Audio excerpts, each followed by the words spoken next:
क्या सारा फड्डा नए आर्मी चीफ की तकर्रुरी का है? हामिद मीर का इंकशाफ।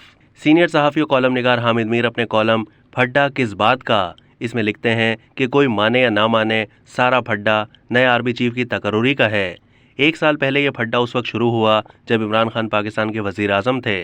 वो जनरल कमर जावेद बाजवा को 2019 में 3 साल की तौसीह दे चुके थे, लेकिन अक्टूबर 2021 में ISI के DG की ट्रांसफ़र पर जनरल बाजवा के साथ इख्तिलाफात पैदा हुए तो उन्होंने जनरल बाजवा को कब्ल अज़ वक्त फारिग करके अपने किसी ज़ाती वफ़ादार को आर्मी चीफ बनाने का फ़ैसला कर लिया। वो लिखते हैं कि 2019 में जनरल बाजवा के बतौर आर्मी चीफ 3 साल मुकम्मल हुए तो मुल्क एक नए फड्डे में फंसा हुआ था।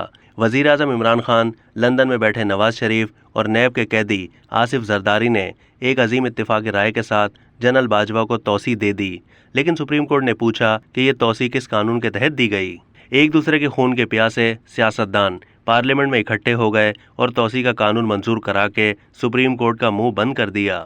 जिस जनरल बाजवा को इमरान खान ने खुद तौसीह दिलाई और सियासी मुखालफिन के साथ मिलकर उनकी तौसीह का कानून बनवाया, आज वही जनरल बाजवा बहुत बड़ा विलन बनाकर पेश किया जा रहा है। बदकिस्मती से वतन अजीज़ में आर्मी चीफ को सदर और वज़ीर आज़म से ज़्यादा ताकतवर समझा जाता है और इसीलिए हर वज़ीर आज़म अपनी मर्जी का आर्मी चीफ लाना चाहता था।